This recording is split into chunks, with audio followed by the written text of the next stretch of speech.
I understand the statistics, but looking at the stats is a little bit different than what looking at. I'm analyzing how he sets and some of the things that I can see we can build upon. So those is what gives you some excitement. The way they practice, the way they prepare, the way their attitudes are in the room. I think there's an understanding that things need to improve, but at the same time, there's still a hunger there. It's not woe is me. It's not I suck or this or whatever. Excuse the way I'm saying that, but.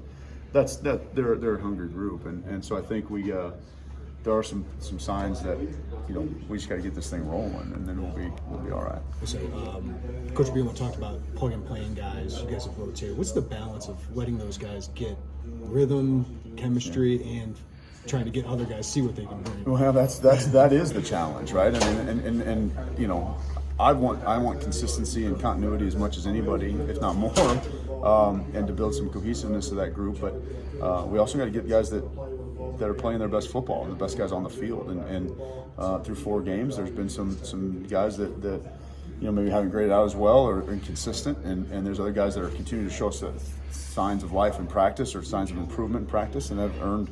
Maybe they weren't ready a month and a half ago, right? And now they are getting better and better. And so there are guys that I think are proving that they have a chance or have a right to compete, and this is an evolving thing. We never said we're going to just leave the line as it is, right? And if some guy's game drops and the guy's playing well, we got to go with the hot hand. And so I think that's a little bit where we are and trying to find that consistency, but also pushing those guys to say, what we've gotten so far is not consistent enough of a Big Ten West champion, and so now we need to find that solution. So that's kind of, at least in my mindset, how I approach the week, and going into each game. Now that's what we're going to do. We're put the best 5 out there that have shown us that throughout the week. Is Jordan Slaughter one of those guys with the hot hand? It seems like he had a pretty good game on Saturday.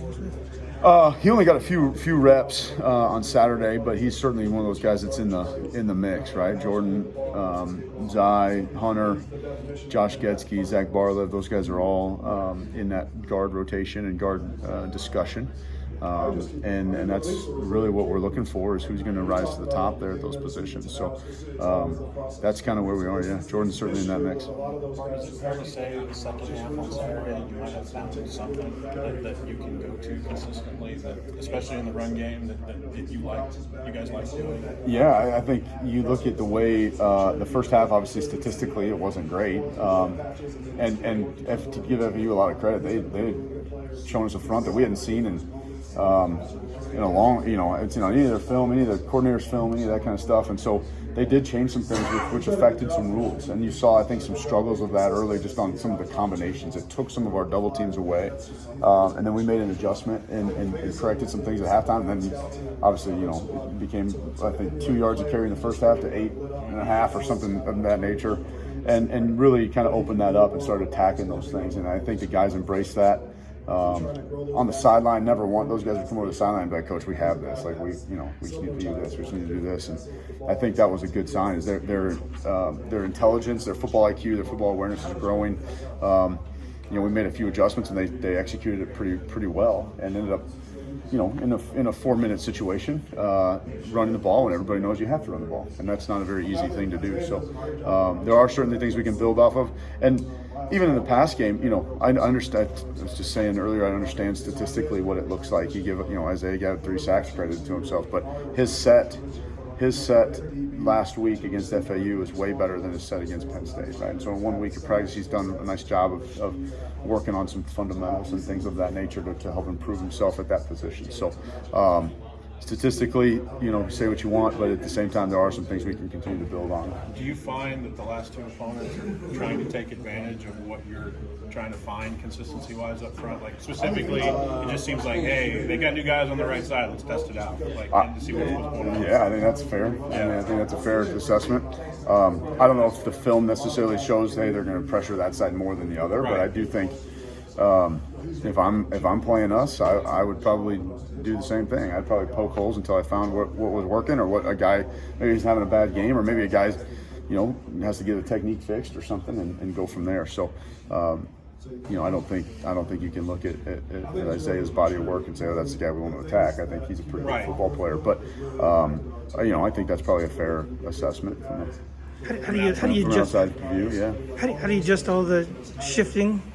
Going from over to under to over, and all the movement around on the defensive line. And is that a play calling thing that you have to adjust? To that, It's a line call and rule thing. So the play doesn't change necessarily. Your rules change, and sometimes your calls and your identifications change, and that's a challenge. And sometimes when you get a rookie guy playing in there, and all of a sudden he thinks he's doing one thing, and the front shifts, and now it's a completely different block, and he wasn't maybe is time to mentally prepare for that. It happens in a split second. That's where you get a little bit of fundamental maybe deficiency, or you get you step off the midline of a defender, and it pulls that double team away from each other, and so you get guys, maybe you don't get as much movement on that, right? So little fundamental things like that, and that's part of the growing process. That's part of the maturation process. It's part of the cohesive unit of the line and growing that.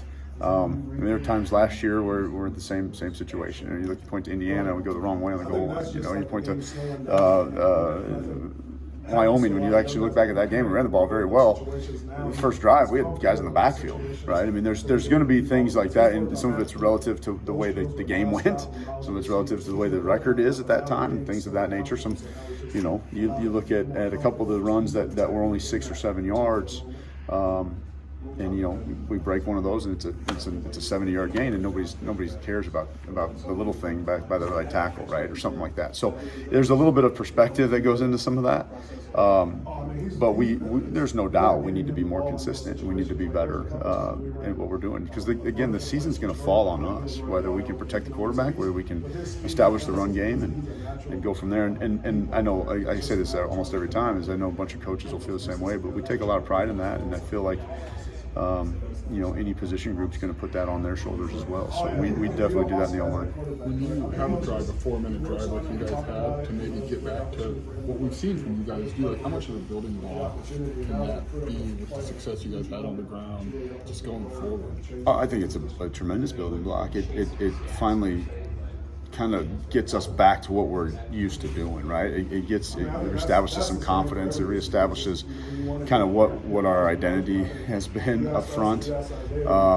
And you look at, again, a couple of those games where, we weren't doing those things, or maybe it doesn't reflect that we were doing those things. That can be kind of daunting when and then you finally get that, and you're like, okay, now let's roll. Now let's build on this. Let's continue to do what we like to do, and then we have to get obviously better in those other situations. So I think it's a huge feather to put in our cap, and I told our guys that after the game that was a big deal, because I think there's a hunger here. There's still a feeling of unfinished business. There's still a feeling of we haven't played our best football yet, and certainly in our room. And I think every one of our guys across the board to a T will tell you that. So when you're searching for those things, it's nice to have something that's really challenging. Maybe the hardest thing to do when you're actually running the ball is be able to run when everybody knows that's what you have to do. And we did that, and ended the game with the ball in our hands, which is an awesome thing. I know he's not your guy, but what's Henry Boyer add to the running game? Oh, Henry's been awesome, right? To have a big tight end like that another guy that can mix in there with Tip, and add just another body, another presence, a physical presence. He's been great addition.